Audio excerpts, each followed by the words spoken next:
Eu estudo economia. Dentro da economia, economia para inovação, economia para ciência, tecnologia e inovação. E eu acho que é por isso que o pessoal me convidou para participar dessa mesa, até por ter sido aqui também pró-reitor de pesquisa e pós-graduação, de 2010 a 2013, e de lá para cá venho me dedicando ao estudo da propriedade intelectual, da inovação, da sua gestão, atuando aqui em programas de mestrado na universidade e em projetos nacionais. Que essa discussão, mais do que a gente imagina, está associada hoje ao desenvolvimento desse país. Por incrível que pareça, o desenvolvimento do Brasil, ele para na falta de bibliotecários, por exemplo, de quem possa gerir a informação desse país. Eu acabei de produzir um material para a CAPES sobre a economia da informação, saiu agora em 2018, justamente que eles reuniram 70 especialistas no Brasil para criar um primeiro curso de biblioteconomia EAD do Brasil, porque senão o desenvolvimento do país para, porque nós não temos, o Brasil tem uma dimensão continental, a gente precisa compreender isso. Então, assim como a gente precisa de médicos nas fronteiras, nos lugares mais distantes do país, nós precisamos também de bibliotecários, engenheiros e outros profissionais também. Então, assim, a gente tem estudado esse aspecto em relação a como é que essa sociedade do conhecimento vai impactar sobre tanto aqueles que a gente chama de indústria, né, da informação, mas também como aqueles que são menores, né, aquelas iniciativas solidárias que precisam do fomento do Estado. Então, assim, esse tema, engenharia de sistemas e tecnologia da informação e suas bases para a produção científica e industrial, eu acho que é muito pertinente, porque a gente também, enquanto sociedade brasileira, eu não acho que as pessoas que estejam aqui, mas sim no contexto geral, a gente não se dá conta da importância que isso vai ter daqui para frente. Nós não temos conta disso. Eu participei recentemente de uma atividade aqui na UNEB, de conversar com os estudantes sobre os estudantes do pré-vestibular da universidade, sobre o futuro das profissões. Todo mundo achou que ia falar sobre direito, eu disse: eu não quero falar sobre direito. Eu estou passando de uma pesquisa da OIT, que é o futuro do trabalho no mundo e no Brasil, e se estuda qual é a perspectiva para o trabalho até 2050. E assim, realmente, eu tenho duas filhas de 9 anos, é um ponto de interrogação hoje para qualquer pessoa, por mais estudiosa que ela seja, por mais que seja sociólogo do trabalho, economista do trabalho, é um ponto de interrogação. A gente não sabe, a OIT não consegue afirmar quais serão essas profissões do futuro. A gente sabe quais serão as habilidades que serão exigidas no futuro desses jovens. E aí me preocupou muito em falar com os jovens sobre quais habilidades eles devem desenvolver para o futuro, como a criatividade que a gente viu aqui no Neogibá. Essa é uma das características que vai ser muito importante daqui para frente. Se na sociedade industrial a capacidade de fazer atividades repetitivas foi uma vantagem, isso não vai ser mais assim. A criatividade, a capacidade de inovação está aí para mudar isso. Bom, mas eu queria falar então que a gente vive um momento de uma mudança de paradigma, né? A gente está deixando a sociedade industrial e suas características para entrar na sociedade do conhecimento. E aí eu concordo com os autores que dizem que a gente não sabe ainda o que é isso. Por mais que a gente fale sobre isso, nós não podemos, do ponto de vista econômico, dizer o que vai ser a sociedade do conhecimento. É como a televisão. A televisão foi assim no início do século XX, hoje se sabe o que é televisão, e em relação à internet, a essa sociedade do conhecimento, nós ainda temos muito mais dúvidas do que certezas sobre esse tema. E no campo econômico isso acontece. E tem um grande agravante nisso. A economia de mercado não consegue explicar essa sociedade do conhecimento. Ela não consegue explicar o conhecimento enquanto principal ativo econômico dessa nova sociedade, né? Então isso aí é um nó para os economistas. Quando eu escrevia sobre a economia da informação, eu via que nos anos 90 uma tentativa de utilizar os instrumentos, os institutos econômicos para analisar o conhecimento, a informação como mercadoria, mas não deram certo. Tanto é que as tentativas foram abandonadas. Hoje, eu conversava com o professor, eu miro mais hoje na Ásia, com as tentativas de criar novas formas, novos modelos de economia que consigam entender isso que está aí. Porque a informação, o conhecimento, ele tem características que diferem de qualquer outra mercadoria que se tem hoje nas sociedades. Então, como hoje nós temos na humanidade, é o momento em que mais a humanidade se dispõe a consumir bens imateriais. Nunca antes foi assim. Então hoje nós estamos dispostos a consumir livros digitais, como nunca se fez. Isso é uma questão séria para a economia. Porque produzir o primeiro e-book tem um certo custo, depois daí é irrelevante eu disparar ele milhões de vezes. Tudo isso mexe com a cabeça da economia, né? Então a gente tem uma emergência das tecnologias da informação, houve um avanço, né, das forças produtivas que nos permite a pensar várias coisas a partir delas, né, para o bem e para o mal, né? Isso nos traz consequências de pensar em rede, sobretudo, né? Eu aposto muito nos projetos em rede. Se vocês quiserem controlar meu tempo, porque às vezes esse assunto é tão bacana, a gente começa a falar, e quem me conhece sabe que eu falo demais, né? Então pode ficar tranquilo, só me avisa, porque se deixar aqui eu passo o dia falando. Então, há uma emergência das novas tecnologias, né? O conhecimento hoje ele é o principal ativo econômico. Eu estou com o celular aqui no bolso, como professor da área de propriedade intelectual, eu sei que tem 2.000 patentes aqui. 2.000 patentes.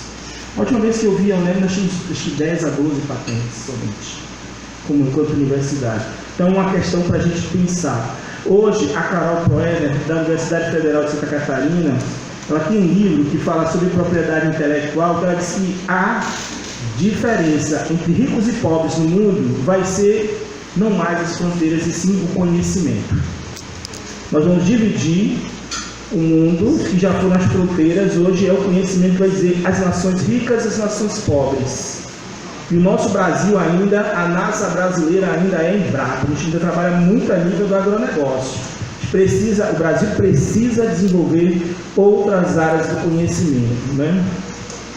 Então, assim, pensar o conhecimento como ativo econômico começa a mobilizar uma série de coisas como a importância da produção e difusão do conhecimento. Eu atuo aqui no doutorado voltado a difundir o conhecimento.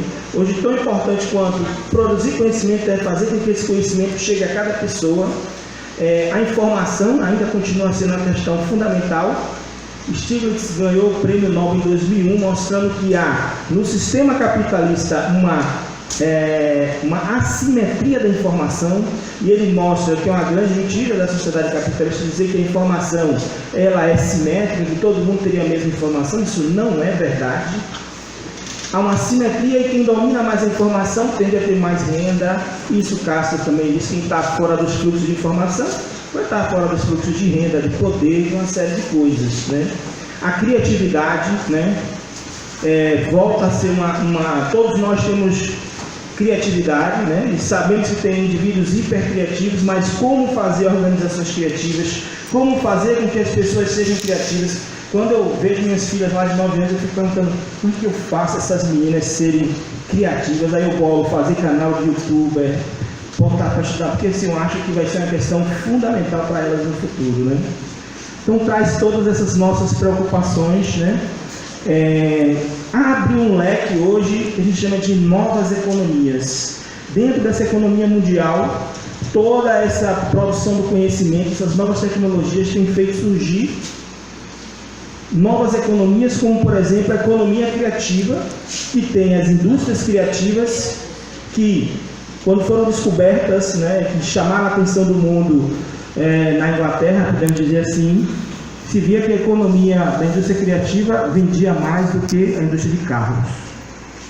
Produzia mais. Porque a indústria criativa produz hoje no Brasil e no mundo é uma coisa assim que vem crescendo a cada momento. Então, aí também tem, quando a gente trabalha na nossa incubadora lá, uma economia criativa solidária. Os sambadores querem mexer com a economia criativa, os artesãos querem mexer com a economia criativa, o pessoal da gastronomia quer trabalhar com a economia criativa, a periferia quer fazer seu canal no YouTube. E como é que a gente lida com tudo isso, né? Então, a economia colaborativa, as lojas colaborativas. Eu tive agora no SEM, que é o Coletivo de Cidades Negras. Lá, uma loja colaborativa tem 89 fornecedores que vendem durante um ano seus produtos numa loja colaborativa no Pelourinho. E é um projeto que está crescendo. E isso vem num outro modelo de organização. No Pelourinho, um dos músicos baianos chamado Magari Lorde, tem a casa do Lorde, ele virou para mim assim: professor Cláudio, como é que eu consigo crescer sem ter que pisar no outro? Isso é uma questão. Como é que eu consigo produzir em rede, produzir não dentro dessas bases capitalistas de produção? A economia multimoedas, né? Hoje existem bancos digitais, moedas digitais que trazem também um novo complicador nesse cenário, e nós tentando entender tudo isso, né? Faltam 5 minutos.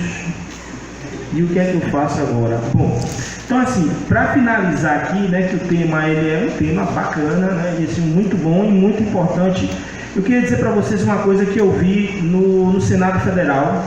Uma das reuniões que eu fui, era uma reunião para discutir fármacos.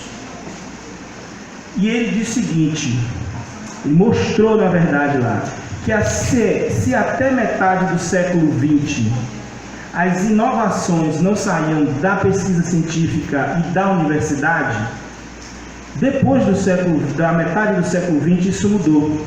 Aí ele citou lá o fármaco que era, se não me engano, a aspirina, que é o remédio que é mais tomado no mundo pelas pessoas. Ele disse: a aspirina não foi inventada por uma universidade, foi inventada dentro de uma empresa. Agora, depois da metade do século XX, com a revolução das tecnologias, com o que aconteceu no Vale do Silício e em outras partes do mundo, as grandes descobertas estão passando por dentro da pesquisa científica e das universidades. Os grandes avanços, as grandes perspectivas, né? Isso coloca para a gente uma questão importante, dentro daquele modelo que a gente chama na inovação da tríplice hélice, né? Onde a universidade tem esse papel de mediar a sociedade civil, mediar o mercado, mediar o governo, para gerar processos cada vez mais inovadores. Por que a gente não pode deixar de pensar nisso? Para eu finalizar, então, meus 5 minutos, porque existem consequências graves. Se o Brasil não se dedicar a pensar a pesquisa científica, a pesquisa tecnológica, a inovação, o Brasil corre os riscos da dependência tecnológica. Mais uma vez a gente vai voltar, eu via isso lá, né, quando eu estava em economia nos anos 80, voltar a trocar cebola, soja, grãos por chiclete de novo, né, na balança comercial, por celular, esse tipo de coisa, né, comprando, importando produtos, né. Então, assim, experimentar a dependência tecnológica, eu acho que não vai ser bom para o nosso país. Então, nós temos uma corrida grande para isso, né? A questão tecnológica afeta a produtividade de nós enquanto trabalhadores.